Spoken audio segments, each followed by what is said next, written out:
So now that we've spent some time between the limits unit and the introduction to the difference quotient and then working with the difference quotient, one of the nice things is now that we've all grown more comfortable with the idea that the derivative, slope of the tangent, slope of the curve, instantaneous rate of change, is finding the slope between the point of tangency and a second point that we created a little bit away and then moved closer doing a limit. We actually can now take advantage of some rules of differentiation, and really most people consider these shortcuts, ways that we can calculate derivatives without having to resort to the difference quotient and algebraic simplification of our difference quotient. Now, please note, knowing these rules does not mean you can forget about the difference quotient. You still need to know the difference quotient. You need to understand why it's set up the way it is. You need to be able to work with the difference quotient. These are just ways that we can speed things up when dealing with derivatives, especially when we start working with real-life examples of how derivatives are applied in reality.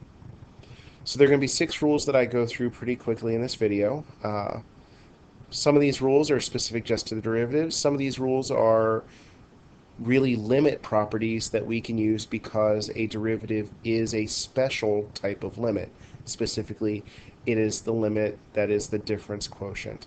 But it's still a limit, so the properties of limits will still apply. So our first rule is the constant rule, and this is easiest if we just think about it graphically. So if I had a function 8, well, the graph of that is a horizontal line, and we know the slope of that curve is 0. Well, derivative is the slope of the curve, so the derivative of a constant will always be 0. If we move to a second rule, the power rule, this is specific to if we have a variable base and a constant exponent. Please make sure that you have this. When we work with exponentials, where it is a constant base and a variable exponent, that has different rules. But the power rule is if we have a variable base, constant exponent, we can take the exponent, put it down in front, and subtract 1 to get our new exponent. So if I had the function y equals x to the 4/3, that's a variable base, constant exponent. Well, then y prime would be move the variable in front, base stayed the same, subtract 1 to get my new exponent. So I'd have 4/3 x to the 1/3.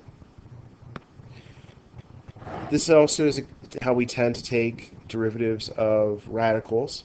Radicals in calculus are not very friendly for us. We like to change radicals into exponents. So the 4th root of x would be x to the 1/4. Variable base, constant exponent. So dy dx, our derivative, would be move the exponent out in front. Base stayed the same. Subtract 1 to get the new exponent. And I could simplify that if I felt like it to be 1/4 times the 4th root of x cubed. But I'm not required to simplify. If I look at f of x equals x, well, that's really x to the first power, so that can follow the power rule because I have a variable base, constant exponent. Move the exponent down in front, base stayed the same, subtract 1 to get my new exponent. But then anything to the 0 power is 1. So the derivative of x is 1. And that makes sense because x is linear, slope of that line would be 1. So then if we look at f of x equals square root of x, well, that's the same as x to the 1/2 power. So df dx, move the exponent out in front, base stayed the same, subtract 1 to get the new exponent. And if I choose, I can simplify what's left algebraically. Our third rule is the constant multiple rule. This is actually a property of limits, and because derivatives are a special type of limit, it applies to this as well.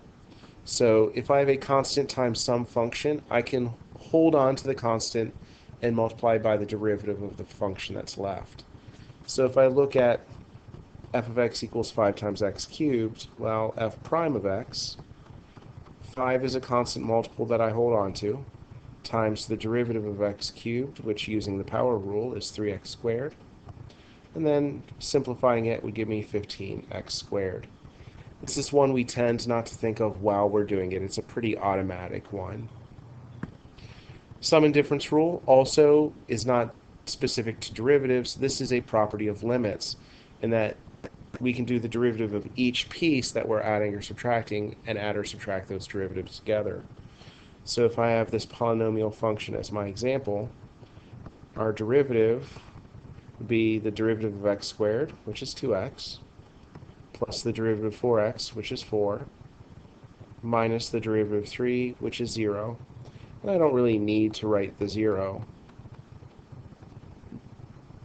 And again, if there are, this is just one of those that, like constant multiple, we kind of do without thinking too hard about it. Then we have the product rule. This is if I'm multiplying two functions. Sometimes, like in the example I have, we could go ahead and multiply out that to a polynomial, in which case I wouldn't need to use the product rule, but it's not always avoidable. So you have to know how to do this, because it's not just derivative of the first times derivative of the second and you're done. Because of the difference quotient and the subtraction that we're doing within the difference quotient, the product rule is a bit more complicated.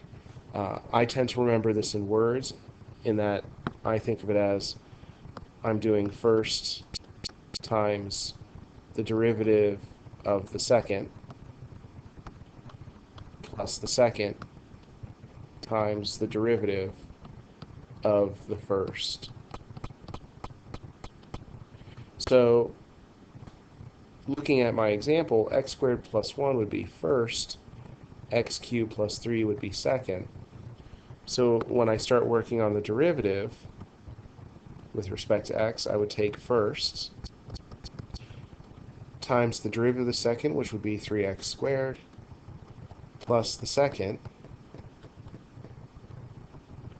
times the derivative of the first, which is 2x.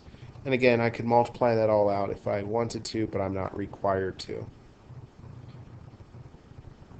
Like product rule, quotient rule is a little more complicated than most people would prefer. And this is due to, again, the subtraction within a quotient, the difference quotient, and then division as part of that makes the quotient rule a bit more complicated.